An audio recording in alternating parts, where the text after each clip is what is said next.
Ora, muito boa tarde, em nome do Pai, e do Filho, e do Espírito Santo. Amém. Ave Maria, cheia de graça, o Senhor é convosco, bendita sois vós entre as mulheres, e bendito é o fruto do vosso ventre, Jesus. Santa Maria, Mãe de Deus, rogai por nós, pecadores, agora e na hora da nossa morte. Amém. Em nome do Pai, e do Filho, e do Espírito Santo. Trono de sabedoria, rogai por nós. Ora, muito boa noite para mim, tarde para vocês. Estou a ver aqui a Mariana, Marli Souza, Nádia Bubato, que está na versão de homem, não é? Ai, não, desculpe. Não entendi pelos cabelos curtos que tinha.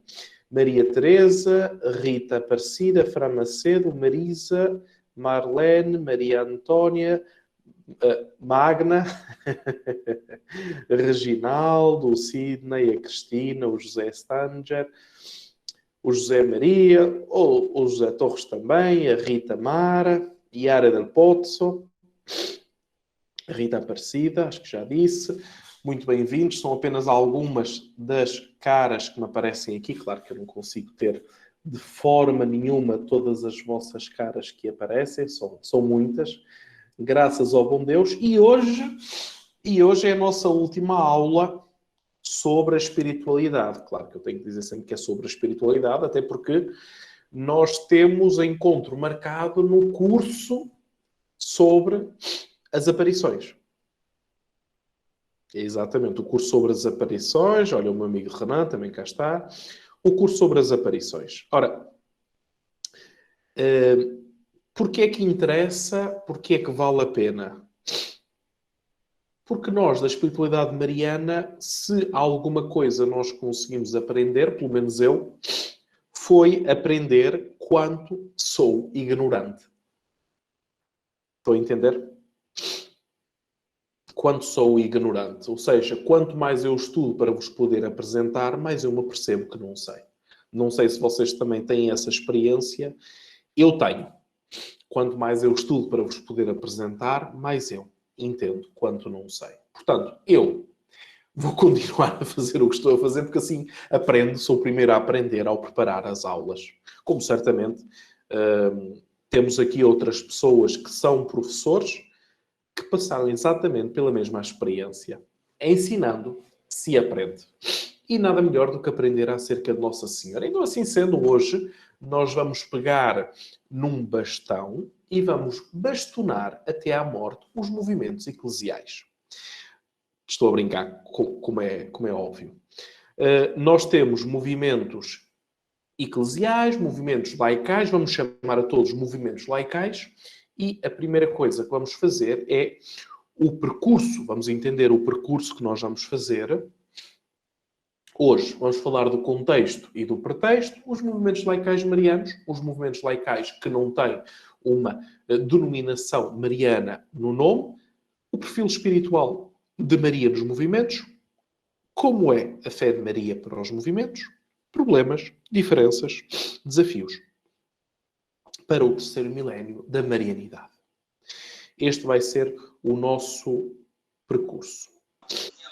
Ora, vocês vão sentir o meu nariz um bocadinho fanhoso, mas aqui está muito frio. Vamos começar por um autor que vocês se habituaram a conhecer, completamente desconhecido à população de locos mariológicos, que é Fono Baltasar. Em 1952, portanto, antes do concílio, 10 anos antes do concílio, ele escreveu um livro chamado Abater os Bastiões.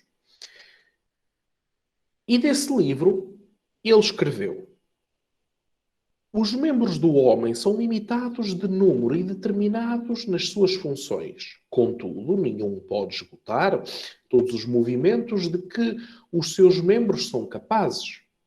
Também a estrutura da Igreja, clara e definida, imutável nas suas articulações fundamentais, tornou-se ao longo da história mais ágil porque mais espiritual.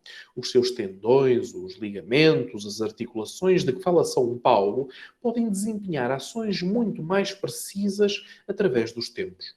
Para além do mais, a estrutura fundamental pode receber do Espírito Santo uma sempre nova interpretação, uma outra luz, um outro uso. na igreja de hoje ressoa, sobretudo, a hora dos leigos, 1952. No passado, o leigo contava pouco, apesar da existência do imperador que recebia o sacramento da unção. A teologia era feita por padres e em conformidade com estes. A arquitetura das igrejas daquele tempo não permitia, no máximo, às elites do laicado o acesso à Sancta Sanctorum, portanto, estamos a falar da Sagrada Comunhão, enquanto o povo era deixado de fora. Hoje, um gigante acorda do sono, forças insuspeitas, até agora inutilizadas nas águas estagnantes, começa a movimentar-se com uma carga de energia primordial.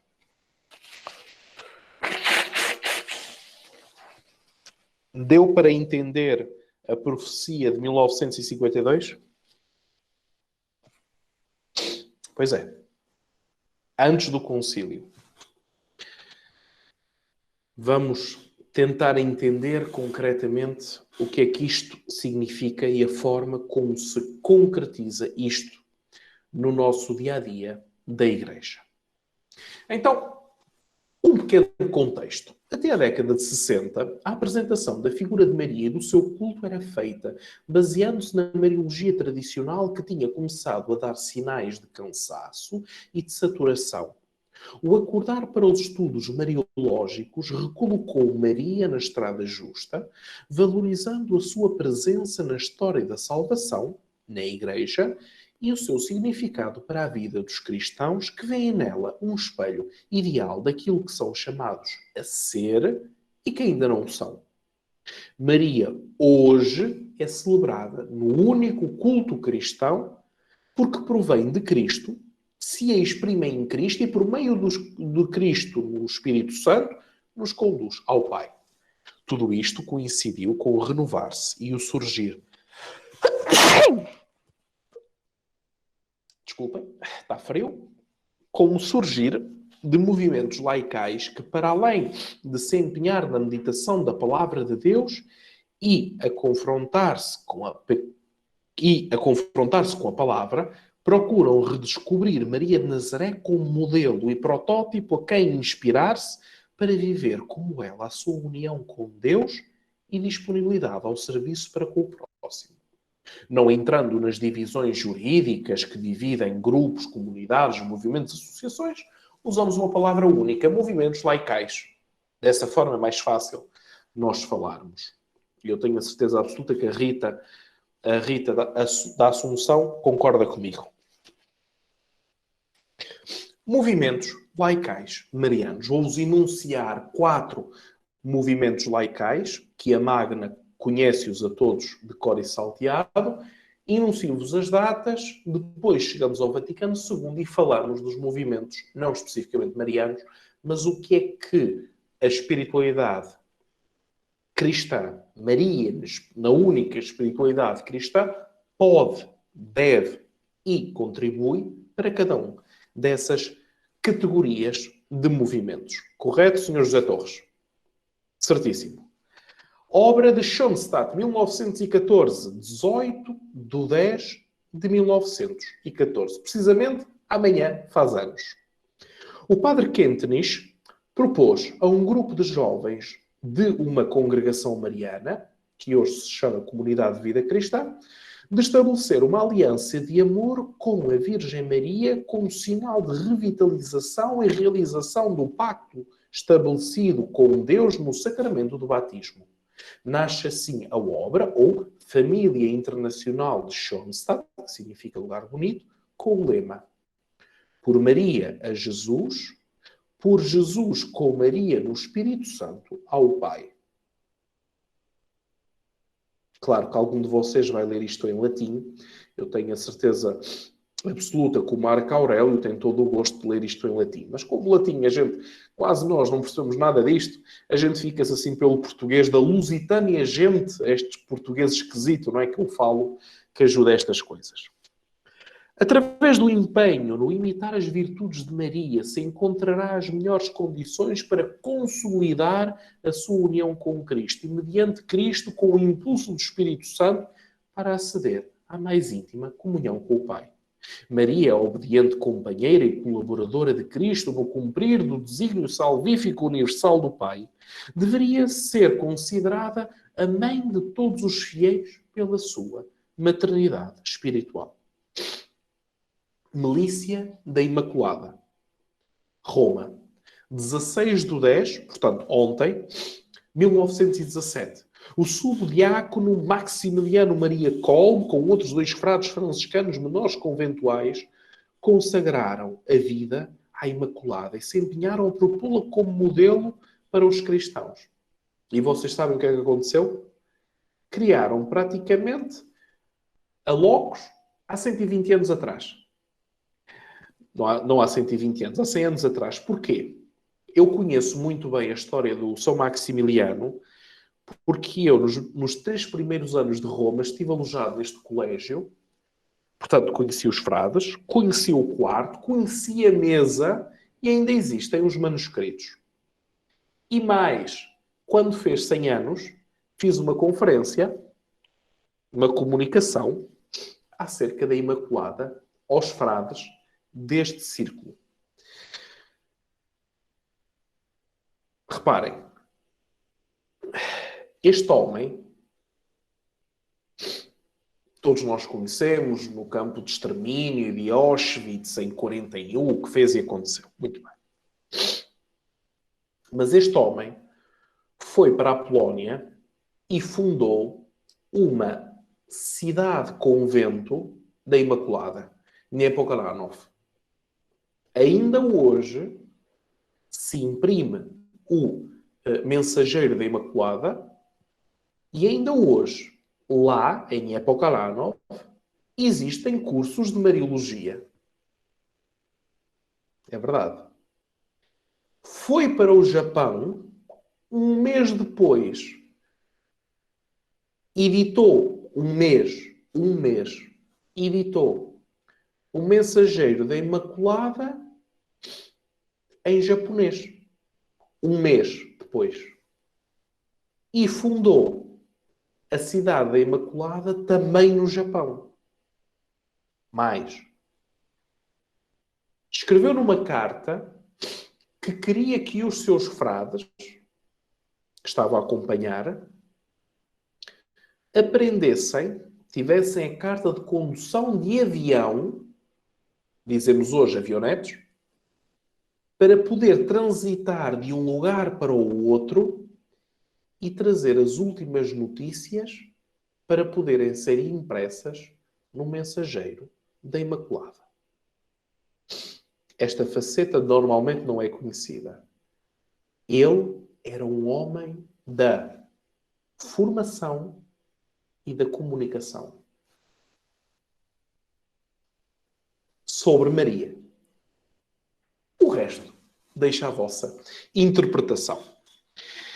Para Kolbe, o miliciano deve ser totalmente consagrado à Imaculada, numa atitude de confiança e alegre abandono à Virgem, empenhar-se por fazer entrar o espírito mariano em todos os ambientes, com pleno respeito pela liberdade das pessoas, com a intenção de envolver o laicado católico numa atividade apostólica não apenas defensiva ou combativa, mas formativa, construtiva, fiel à Igreja e aos seus pastores.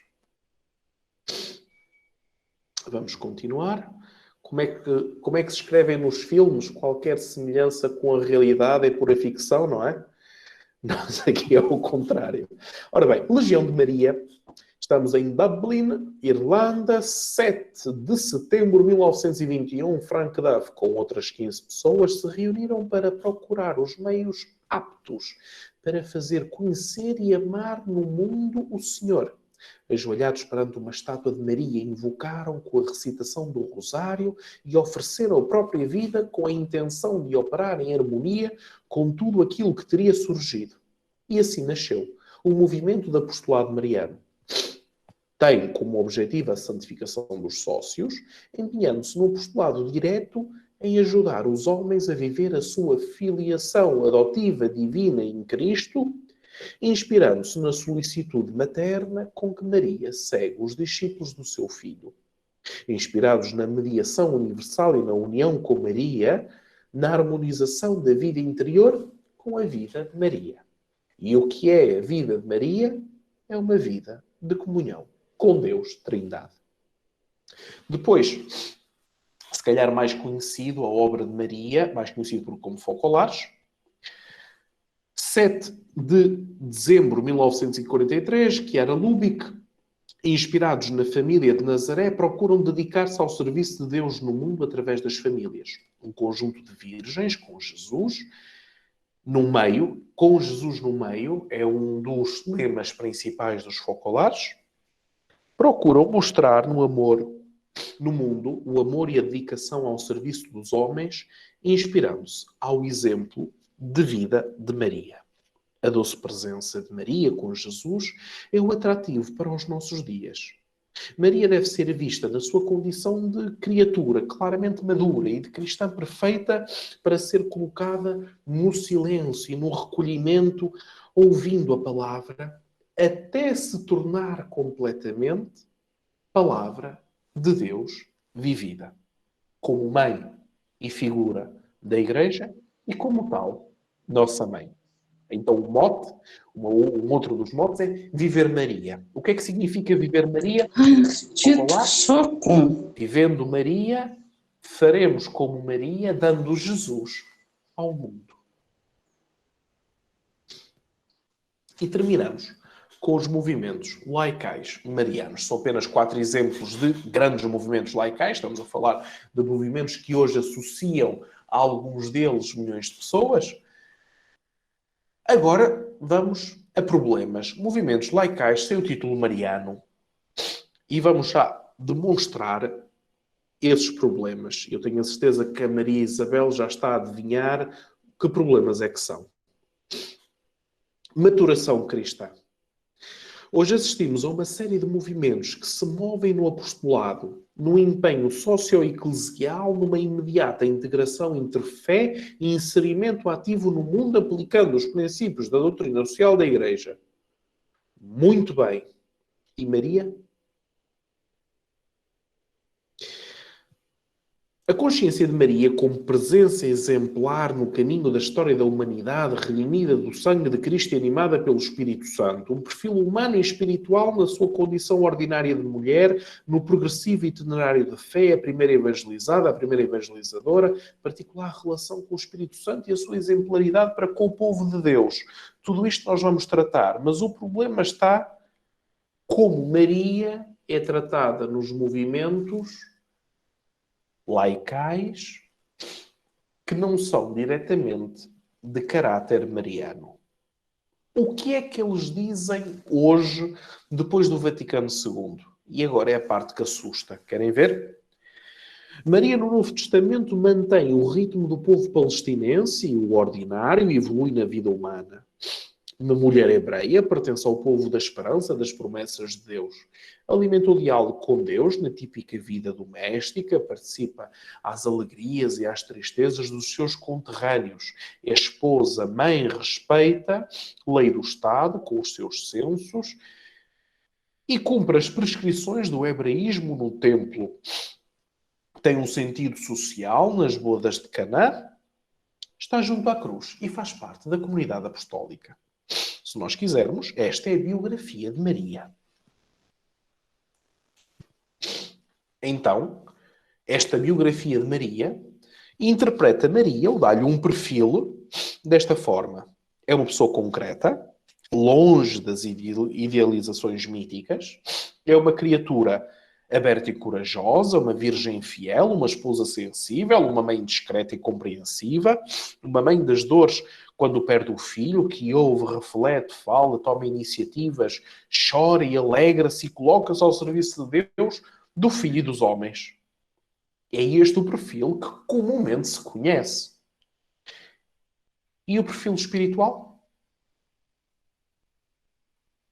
Pois é, aqui é que está o problema. E o perfil espiritual? E eu tenho a certeza que a Maria Antonieta fez exatamente a mesma pergunta. E o perfil espiritual de Maria, onde é que está? E é aqui que as coisas começam a resvalar. Porquê? Para chegar aqui à biografia de Maria não é difícil. Nós, à memória, praticamente dizemos isto. Então nós temos duas estradas. Ou nós, e agora é a beleza, permanecemos Maria na salvação, e então temos todos os movimentos todos os movimentos laicais de caráter mariano que ouvimos até agora, são todos movimentos de Maria na salvação. Os movimentos laicais sem títulos marianos normalmente são movimentos sobre a história de Maria, quando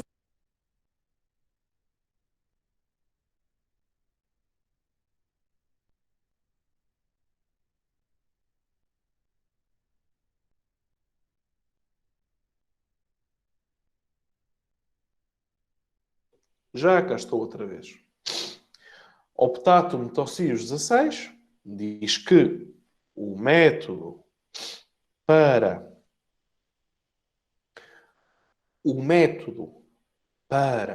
nós estudarmos hoje a Mariologia é o método histórico, e agora vocês vão escrever o resto e eu vou esperar. É o método histórico. Vamos ver se acertam. E eu tenho a certeza que a Marisa vai acertar. Continuem a escrever.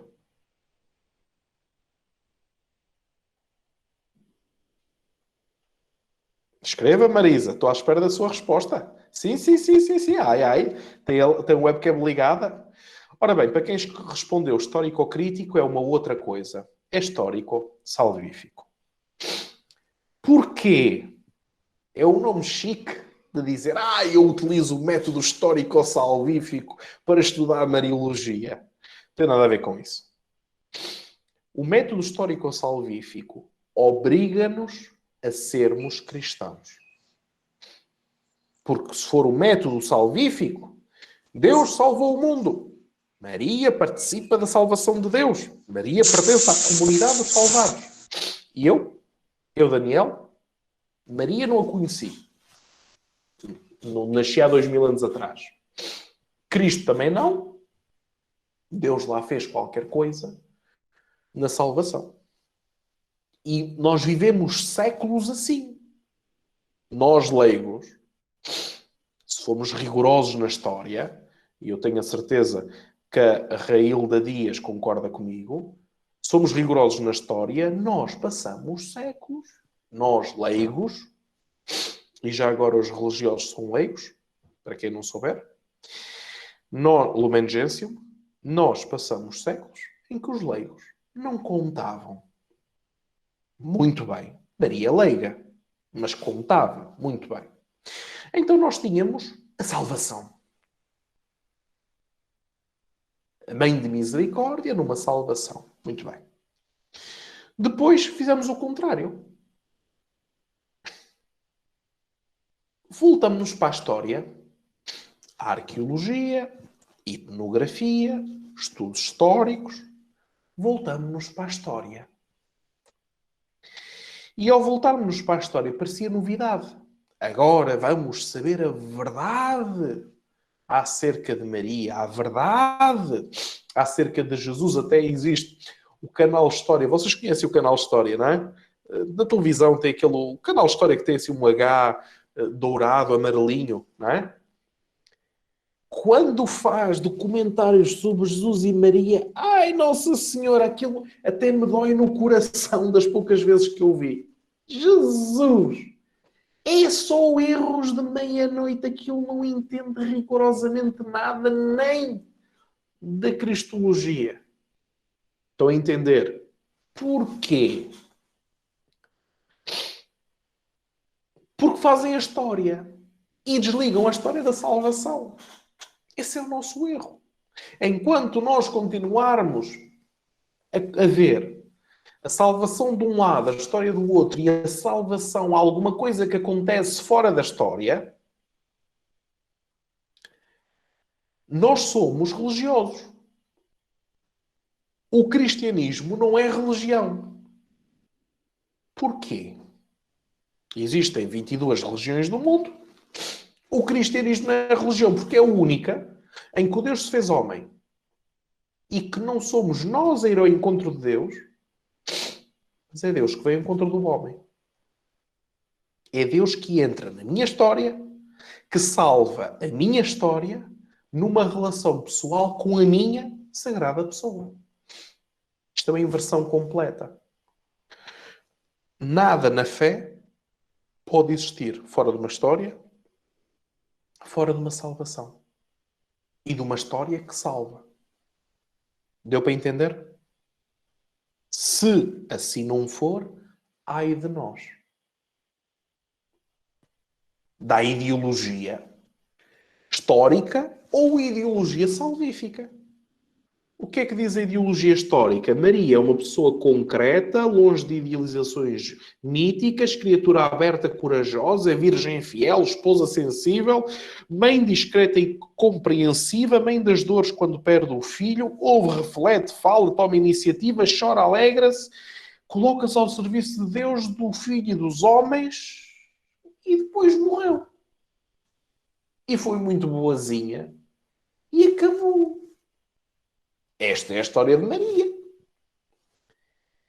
E se for uma história da salvação? Tem um perfil espiritual. Muito bem. Vamos descobri-lo.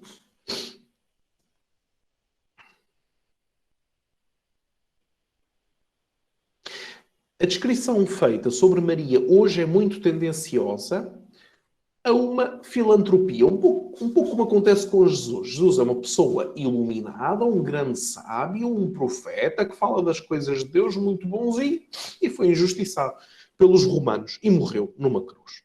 Fim de história. Passamos de uma visão dos dons extraordinários do Espírito Santo, que nem tinham fome porque cheios do Espírito Santo, caminhavam nem tocavam no chão com a mão em bênção. E na última ceia, Nosso Senhor Jesus Cristo pegou no cálice e fez logo uma hóstiazinha com o pão e deu a primeira comunhão aos discípulos. Existem obras de arte.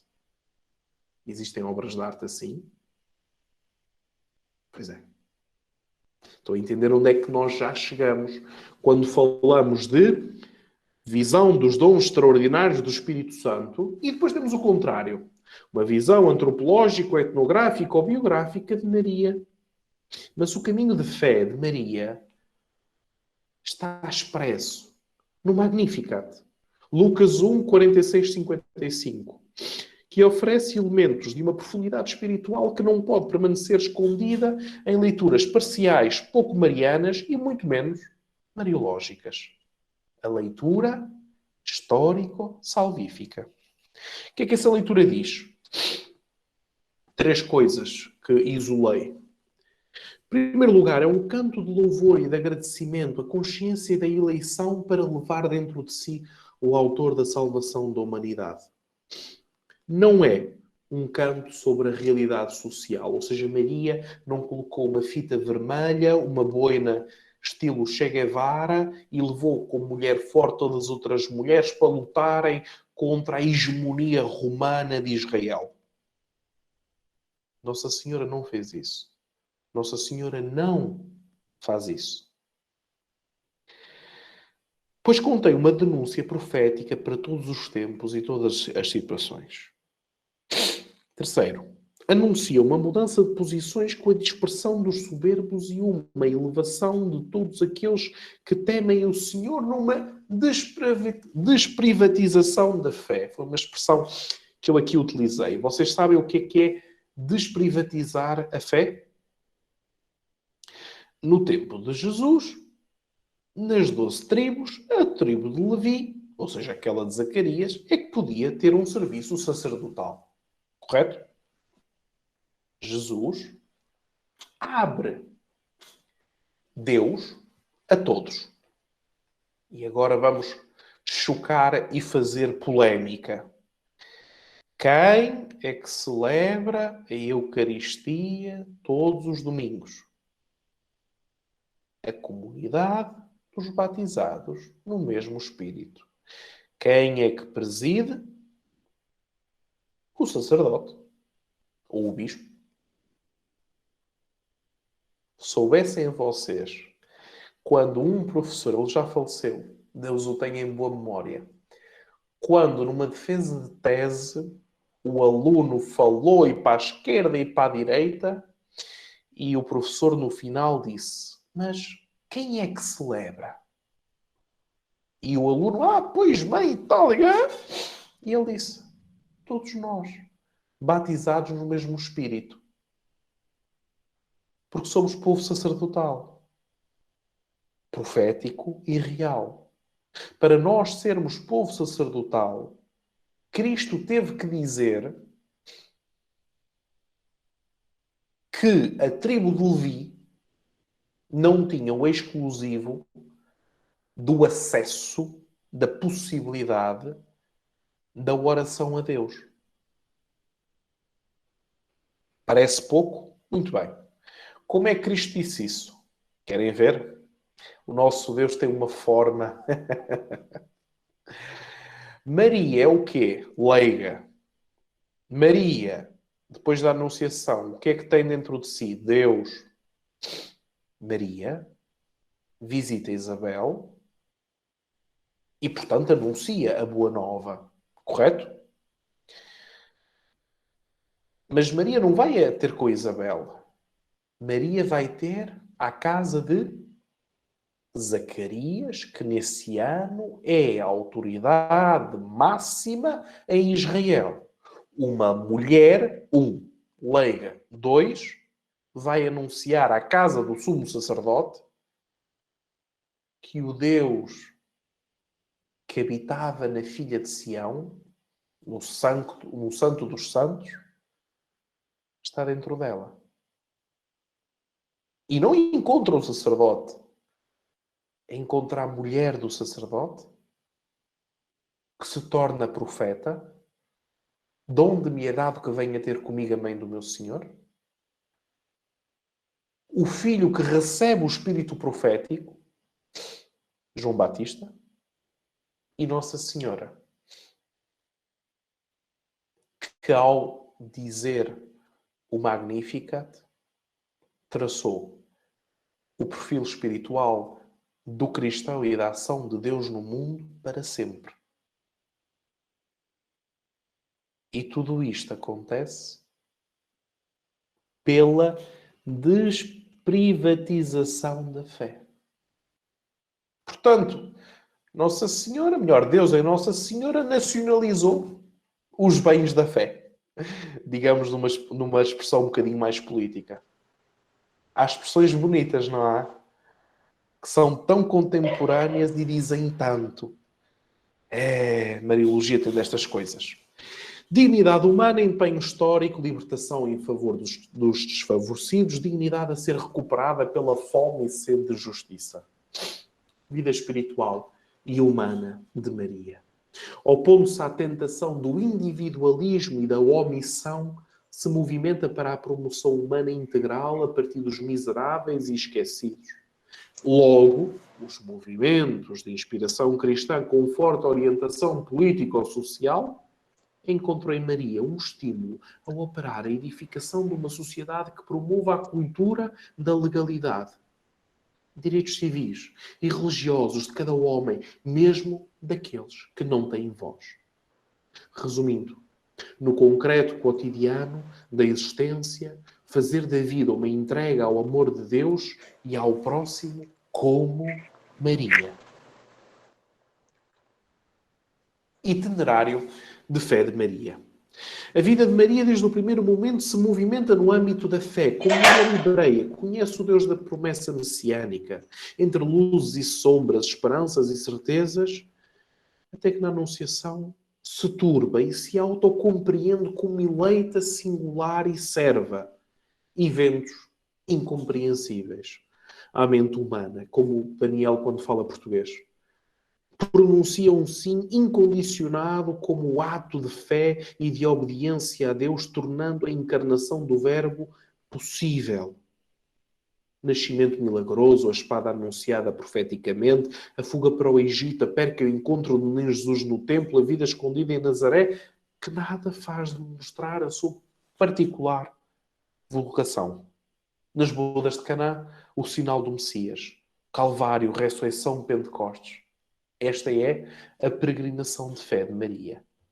O que é que isso tem a ver com os movimentos laicais? Vamos já ver. Como é que esta peregrinação de fé de Maria entra em todos os movimentos laicais.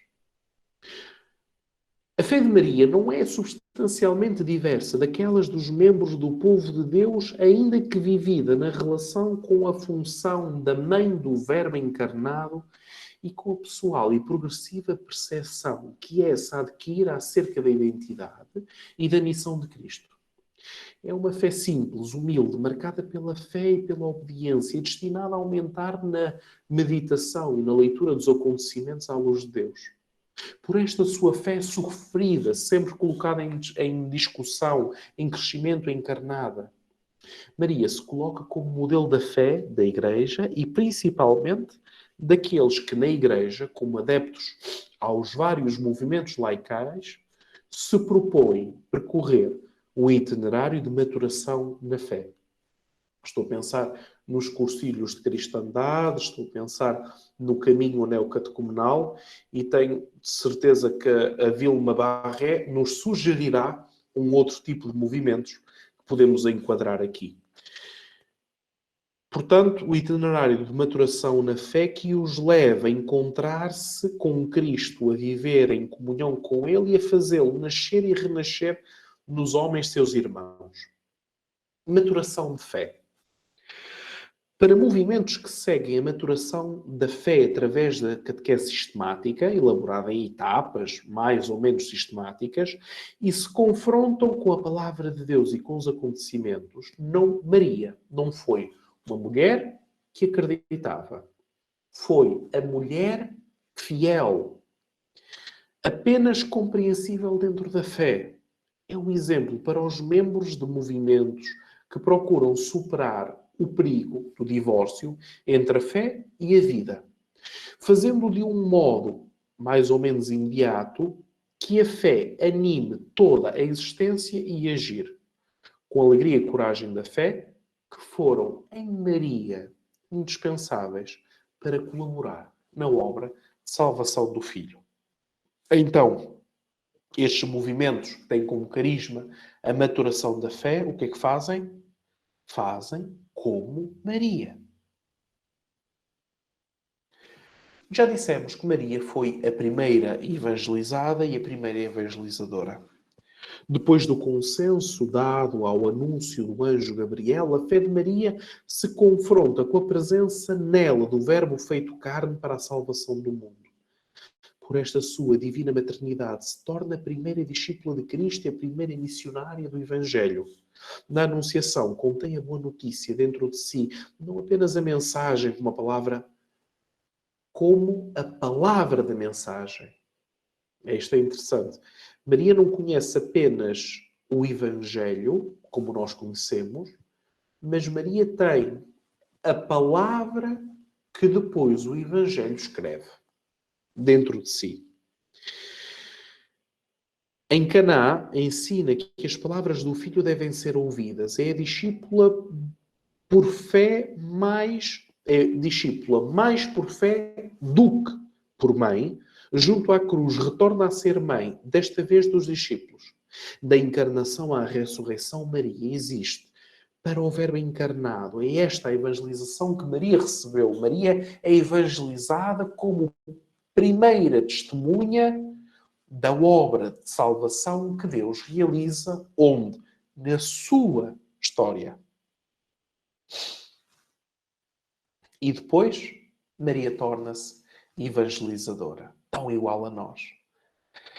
Antes do Pentecostes, Deus leva Maria a Isabel, que reconhece o Senhor, seja o Senhor, dom-me a dado que venha ter comigo a mãe do meu Senhor, como também bendita entre as mulheres. É uma viagem missionária do Cristo escondido que é reconhecido pelos olhos do Espírito como o Salvador. O mesmo aconteceu quando Maria apresenta Jesus menino aos pastores, aos magos, a Simeão, a Ana no templo, em Caná com o primeiro sinal messiânico, está junto à cruz e recebe a missão de ajudar os outros fiéis a acolher os frutos da salvação. Por isso, nós vemos Maria no cenáculo e por isso nós temos na nossa tradição magisterial Maria como estrela da evangelização. Portanto, movimentos missionários, Maria, a primeira evangelizada, Maria, a primeira evangelizadora. Concorda comigo, Reginaldo? Concorda, sim, senhor. Ótimo. Então, agora vamos já começar a entrar dentro de outra questão. Movimentos carismáticos. Ora, tenho a bondade de escrever quantos de vós pertencem a movimentos carismáticos. Podem escrever no chat lateral. Tenho a bondade. O Reginaldo, muito bem. A Cristina, a Rita, a Magna, muito bem. Então, isto é para vocês. Porquê? Vocês reparem como é que, também a Rita Mara, como é que Maria funda. Como é que Maria funda o renovamento carismático católico? Querem ver? Então, é uma questão de Mariologia. E está tudo lá. Também a Joana d'Arc, muito bem. Agora, pois, como a Joana d'Arc me disse aqui há uns dias atrás, Maria existe na adesão à vontade de Deus, dando glória pelo mais alto fruto da redenção, colocando em evidência a disponibilidade de Maria para com a Igreja, exaltando o protótipo de uma oração de louvor e ação de graças, entrelaçada pela disponibilidade, interioridade, alegria e esperança. Nesta adesão, neste consenso, neste sim, existe a docilidade às moções do Espírito e a estreita relação de Maria com o Espírito Santo na mais profunda tomada de consciência da inabitação do Espírito Santo no fiel. Se por carismático entendemos aquele que é possuído pelo Espírito Santo, então Maria é carismática no sentido pleno da palavra e da maneira mais intensa, tanto quanto é possível a uma criatura. A ação do Espírito Santo em Maria, para além da sua Imaculada Conceição, desde a eternidade da sua eleição, é um influxo vital e manifestação do seu poder. Maria é a criatura que, mais do que qualquer outra criatura, soube ser tesouro dos dons do Espírito. Maria é sinal, templo sacrário da presença operante do Espírito. O caminho de fé de Maria, juntamente com a presença de amor do Espírito, fala confrontar-se com a palavra de Deus, a sua virginal maternidade divina e o modo com o qual o vive, fala ter sido o vínculo dispensador da potência do Espírito e da bênção divina na visita a Isabel, a sua silenciosa e contínua meditação na intenção de compreender o mistério do Filho, a força de ânimo para enfrentar as provas mais duras da vida de uma mãe. Foi moção do Espírito em Maria.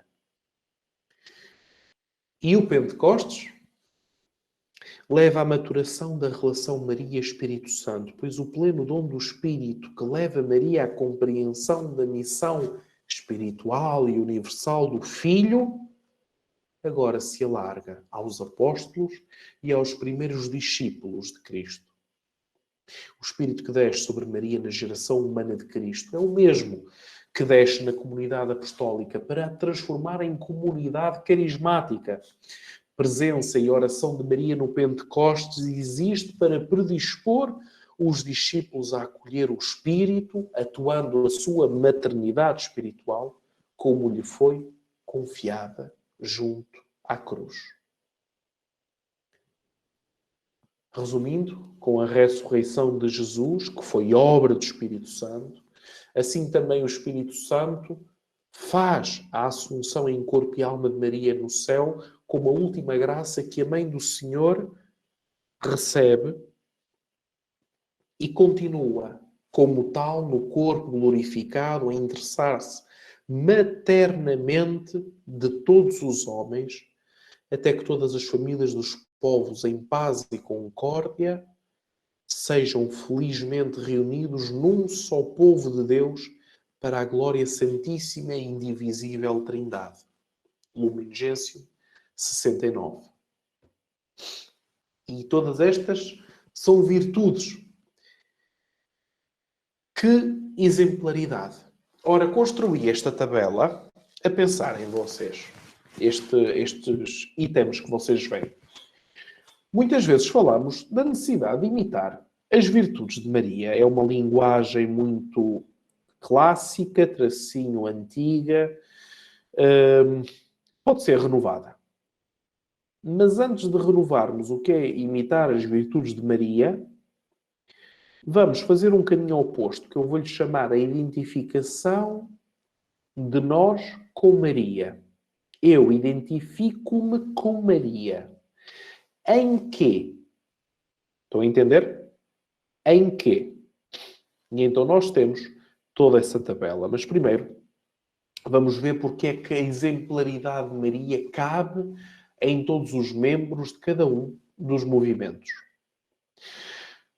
A concreta condição da vida de Maria que adere responsavelmente à vontade de Deus torna-a imitável por cada um dos membros dos movimentos. Como modelo de mulher, de mãe, de fiel, torna-se um modelo para toda a comunidade dos eleitos. Lumen Gentium 65, pelas suas virtudes. Nós estamos numa nomenclatura muito clássica, muito paulina, se nós quisermos. Não é? O exercício das virtudes faz parte da enunciação da moral de São Paulo. Maria, a humilde serva do Senhor, cuja santidade é fruto da generosidade de Deus, juntamente com a resposta ao convite a um empenho e coerência de vida. Nos movimentos familiares, a vida conjugal é também confiada a Maria, nas preocupações e alegrias, porque ela é exemplo que os leva a tornar frutuosa a sua existência para com o outro. Querem ver uma aplicação ultra concreta? Vamos imaginar que o José Torres se casa e tem à frente a sua mulher. O seu próximo é a sua mulher. A esposa do José Torres tem à sua frente o seu marido. O seu próximo é o seu marido. Nos altos e nos baixos. Então, assim sendo, e a Maria Isabel vai ter que desligar o seu microfone, muito obrigado. Então, assim sendo, o que é que nós temos? A primeira relação homem e mulher da Sagrada Escritura, qual é? Adão e Eva. A última relação da Sagrada Escritura é entre o esposo e a esposa, o novo Adão e a nova Eva, a nova Jerusalém ornada para o seu esposo e o esposo que diz: vem. Apocalipse, se eu não estou em erro, 22. Abram a Sagrada Escritura em Gênesis e depois leiam o último capítulo do Apocalipse. Começa com um casal e termina com um casal. E como eu já vos expliquei, no tempo cairológico, nós temos a hora de Jesus e a hora de Maria. Maria tem um casamento extraordinário, fora de série, já sabemos. Mas Maria ensina-nos concretamente o outro. Uma mãe com um filho, para ela, o filho é o outro. Para o filho, a mãe é o outro. É o próximo. É nesta relação entre o próximo, normalmente entre homem e mulher, como relação primordial, que nós encontramos a alteridade, que é cristã. O outro. Maria olha para Jesus como o outro. A Igreja olha para Deus como o outro. Se não existir o tu, não existe o eu. E se não existir o tu e o eu, não existe o nós. Estou a entender a nossa incapacidade de não ser em relação permanentemente.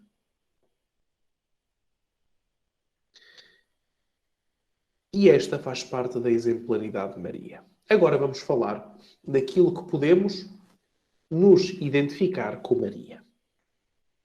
Fé e acolhimento da palavra de Deus. Não vou aqui explicar mais sobre isto. Todos têm versículos. Obediência generosa. Já falamos sobre isso. Humildade, também já falamos. Sabedoria reflexiva. Contemplava todas estas coisas em seu coração, ainda que não entendesse. Piedade para com Deus nos deveres religiosos. Quando sobe ao templo para cumprir aquilo que eram as prescrições da lei hebraica. Reconhecimento dos dons recebidos.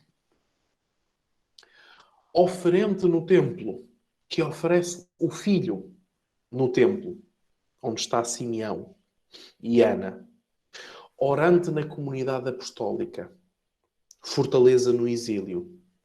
Pobreza no despojamento dos filhos de Deus. Sobre este despojamento, eu gosto sempre de explicar que existe esta tendência, eu direi quase ideológica. Nossa Senhora, pobrezinha, quando ela era da classe média. São José, pobrezinho, desgraçado carpinteiro, quando ele era um desenhador de móveis.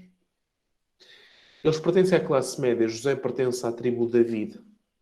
Está na Bíblia. Não eram gente pobre. A pobreza de Maria não está no facto que, pobrezinha, desgraçada, não tinha que comer. A pobreza de Maria está no facto que se despoja. Filipenses 2, 6, 11. Cristo Jesus, que era de condição divina, não se valeu da sua igualdade com Deus, mas aniquilou-se na sua encarnação como homem até à morte e morte de cruz. A kenosis. Por isso, Deus o exaltou e lhe deu o nome que está acima de todos os nomes, para que o nome de Jesus, céus, terra e abismos se ajoelhem. Filipenses 2, 6, 11. O despojamento. O que é mais evangélico? Ser um desgraçado miserável sem nada ou renunciar a si próprio por amor a Deus no próximo? Deixo a vocês a resposta. Fortaleza no exílio, pensemos aos imigrantes. Fortaleza na dor, pensemos a todas as pessoas nos cuidados intensivos da pandemia Covid. Vigilante para com o filho na humilhação do berço e na ignomínia da cruz. Delicadeza previdente nas bodas de Caná. Pureza virginal. Dito isto, para terminar a última parte, os defeitos, os riscos dos movimentos não marianos, melhor, dos movimentos que não sabem enquadrar corretamente Maria dentro de si. A questão das promessas batismais. Seguindo a linha de Montfort, entrevemos uma ligação da consagração a Jesus pelas mãos de Maria e as promessas batismais, a renovação das promessas batismais que se colocam ao serviço da vida em Cristo. Outros nomes foram dados para salientar, no fundo, a mesma concepção, como a consagração ao coração imaculado de Maria.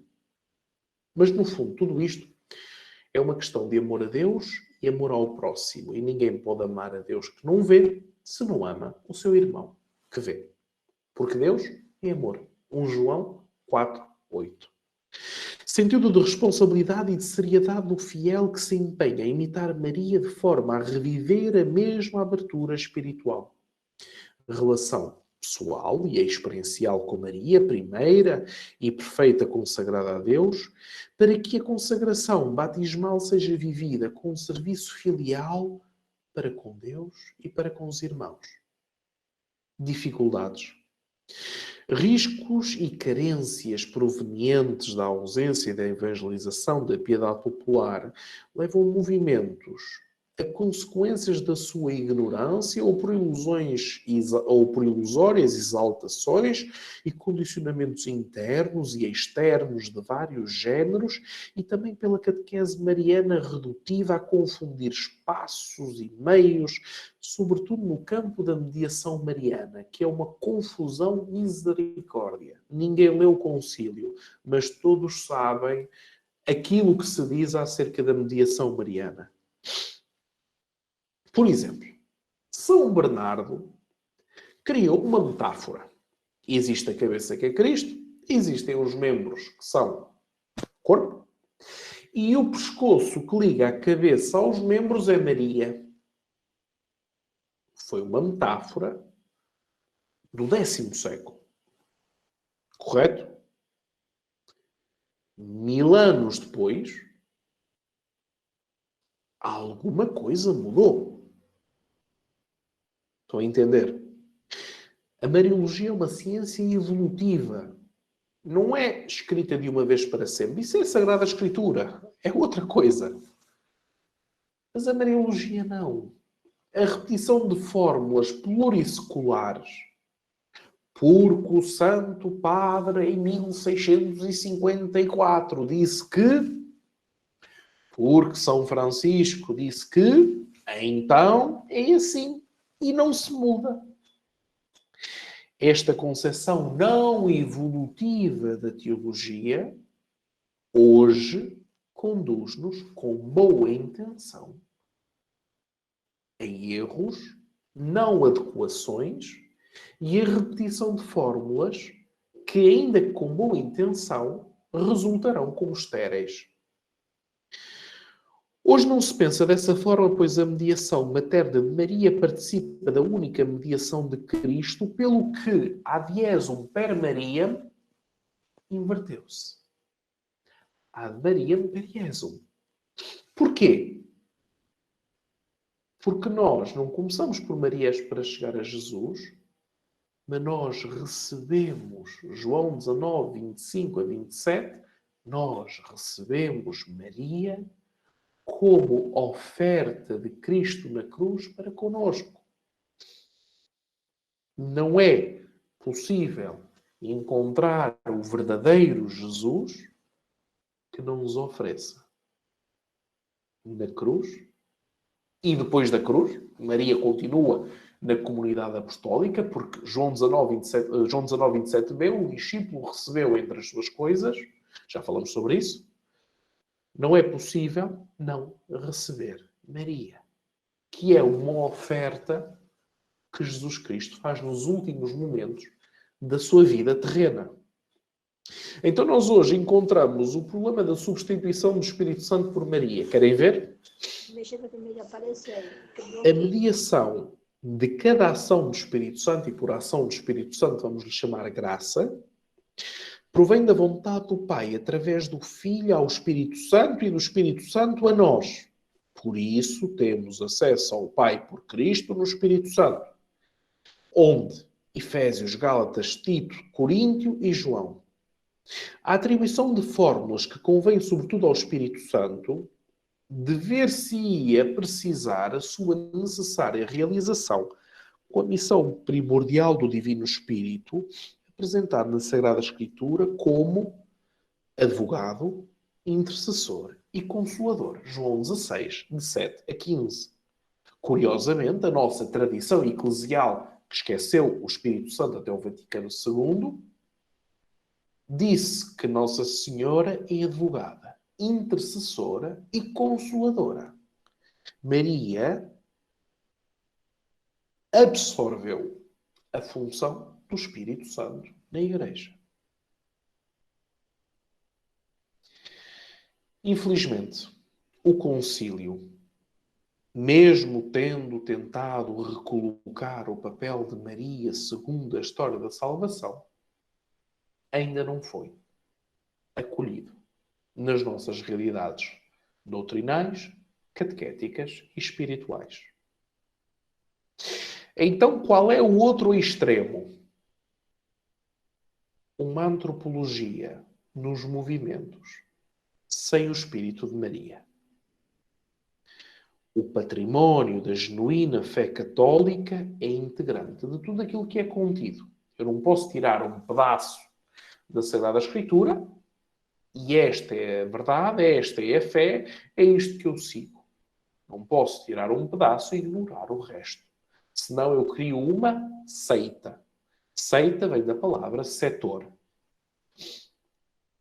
História da salvação, que é unitária, tem a participação de Maria como Mãe, Virgem Imaculada e Assunta, e isto não é privado de Maria, mas é eclesial. Não existe uma ação do Espírito Santo que não seja eclesial. Maria é mestra da vida espiritual. Para todos os cristãos, espiritualidade mariana para o século XXI, e para todos os movimentos.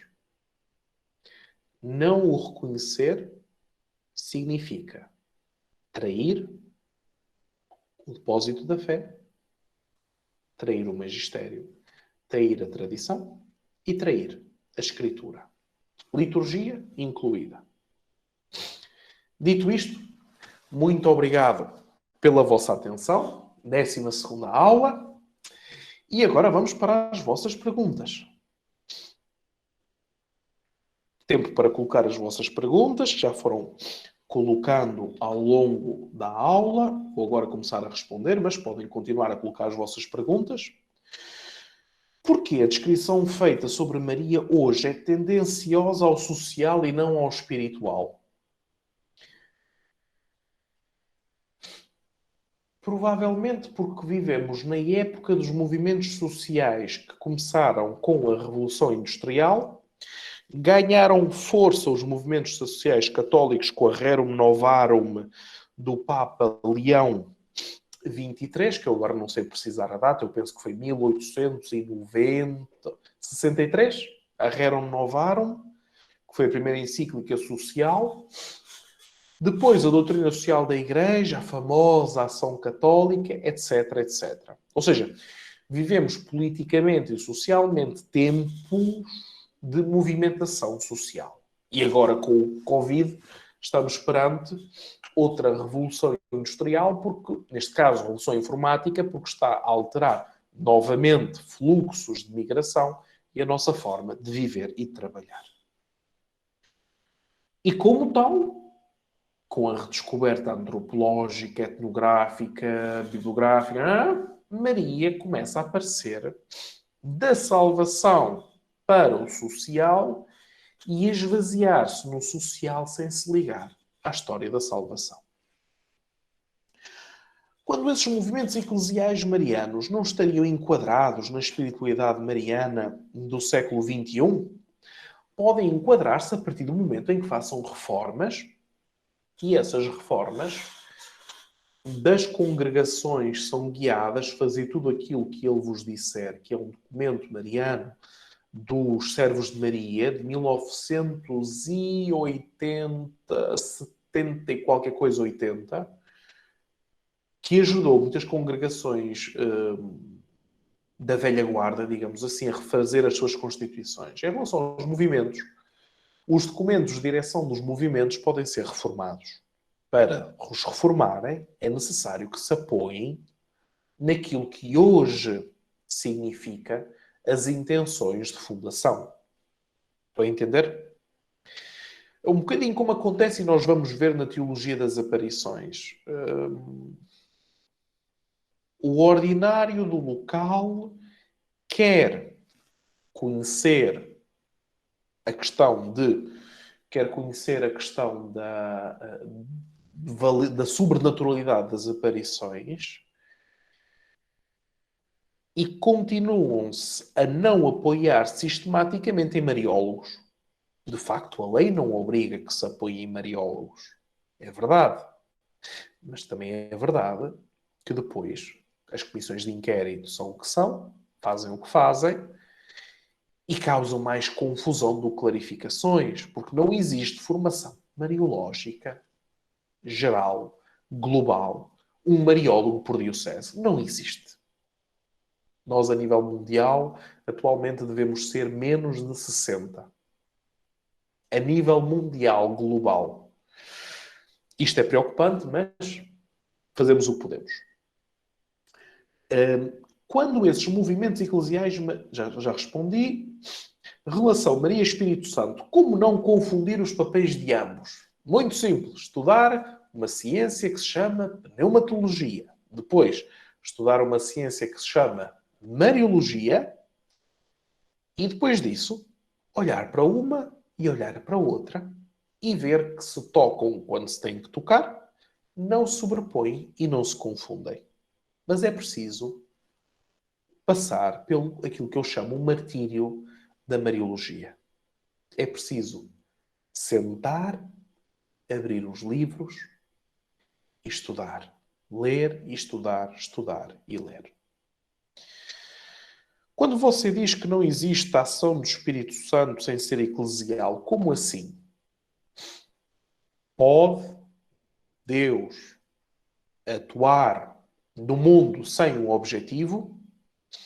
Não. A atuação de Deus no mundo tem por objetivo conduzir o homem, tracinho, criação, o homem à visão de Deus e a criação à completação, ao completamento da criação com os novos céus e na nova terra, na vinda de nosso Senhor Jesus Cristo. Isso, ou seja, até a pequena flor que existe no meio da montanha tem um sentido porque foi criada. Portanto, existe um Criador. E o Criador não cria para se divertir. Existe um sentido, e um sentido profundo. Assim sendo, sabendo que a Igreja, quando eu digo a Igreja de Cristo, estão a entender? Na qual a Igreja Católica subsiste e as outras igrejas cristãs subsistem, a Igreja de Cristo não é parcial, não pode ser parcial, tem que ser global, tem que enquadrar todos. Quando? Durante a sua vida, muito bem, mas também durante aquele momento único, depois da morte, em que veremos a Deus face a face e seremos conhecidos, como também somos conhecidos. 1 Coríntios 13, se não estou em erro, versículos 30, 33, mais ou menos por ali. Ou seja, o homem, se não conheceu a Deus através da fé durante a vida, conhecê-lo-á na morte. Estão a entender? Então, assim sendo, entendendo a Igreja como aqueles que são, como vos dizer isto, aqueles que são movidos pelo mesmo Espírito e têm a consciência do seu destino, ou seja, para onde caminham, e que todos os homens terão essa consciência, ou em vida através da Igreja de Cristo, ou em morte, na face a face diante de Deus, na Igreja Celeste, não existe uma ação do Espírito Santo que não possa ser eclesial. Maria não é medianeira das graças? É essa questão que tem levantado polémica nas últimas semanas. Eu estou a responder com um artigos em várias séries, no logosmariológicos.org, onde refaço, a partir da Sagrada Escritura e passando pela história da teologia das graças, da graça, até chegar ao Espírito Santo e a Maria. Em vez de repetir e depois esquecem e depois não sabem e depois não ficou bem claro, prefiro escrever. Quando são argumentos muito delicados, prefiro escrever com a precisão das palavras, de forma a conduzir quem lê de A a Z, para entender os argumentos. É muito mais sério fazê-lo dessa forma. E, dito isto, vamos aos recados, não saiam daí, que temos só novidades. Estamos fechando as inscrições do curso da Teologia das Aparições. Quem não efetuou ainda o pagamento e pensa de desistir, contactem a administração, porque temos uma lista de espera de pessoas que não apanharam vagas e que, justamente, se vocês não vão fazer o curso, digam, dessa forma, damos lugar a outros. Depois, a partir de segunda-feira, dia 19, será colocado o último teste de escolha múltipla, que deve ser preenchido até o dia 25 de outubro, para depois procedermos aos certificados a quem conseguiu completar portanto, positivamente, pelo menos 50% das respostas. Sobre os certificados, estes serão enviados até ao dia 23 de dezembro pelos Correios, portanto, no espaço de 2 meses, a gente envia depois os Correios no Brasil.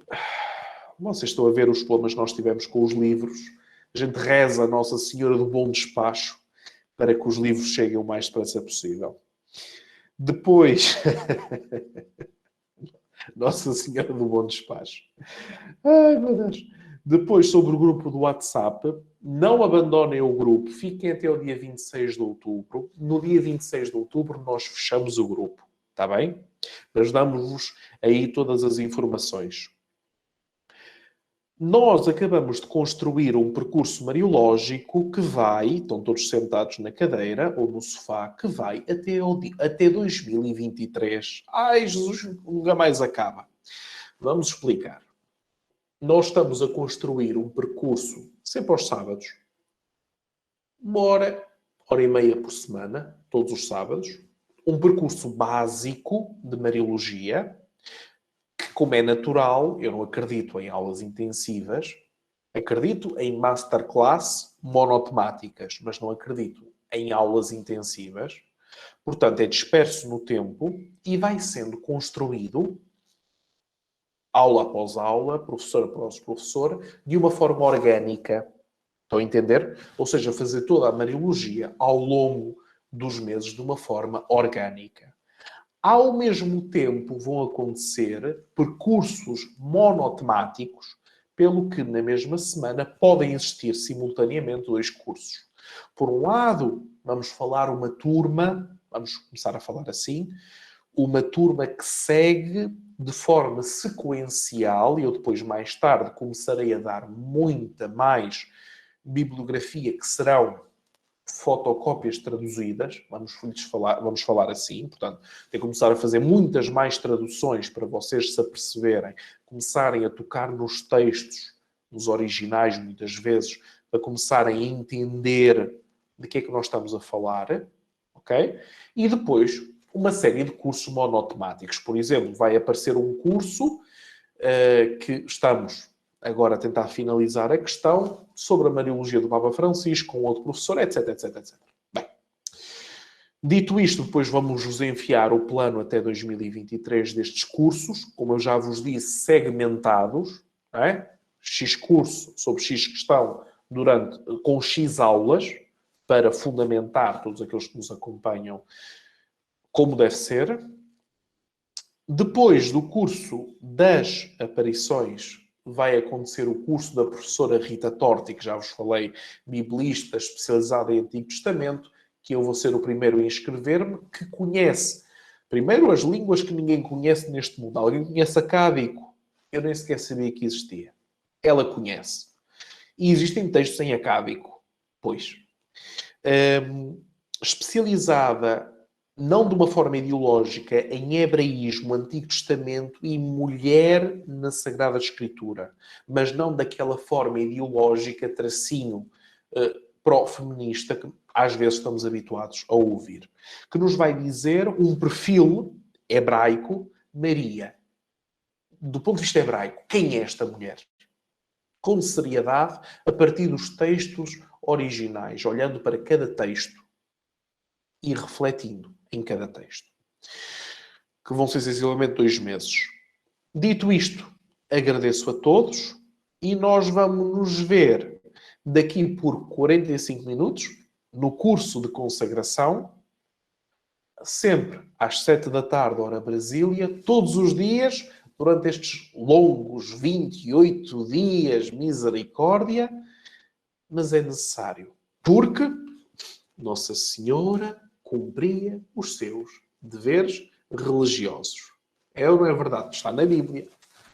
As virtudes de Nossa Senhora, afinal, não são apenas para Nossa Senhora. Dito isto, encontro-vos amanhã nos 5 Minutos com Maria, encontro-vos no site durante estas próximas 2 semanas de preparação para o curso das aparições. Encontrar-vos-ei no site logosmariológicos.org, no Instagram, no Facebook, no WhatsApp com a administração diretamente. Coloquem perguntas, eu procurarei dar as respostas. Espero por vocês todos, no mínimo, no curso das aparições. Até já, se Deus quiser.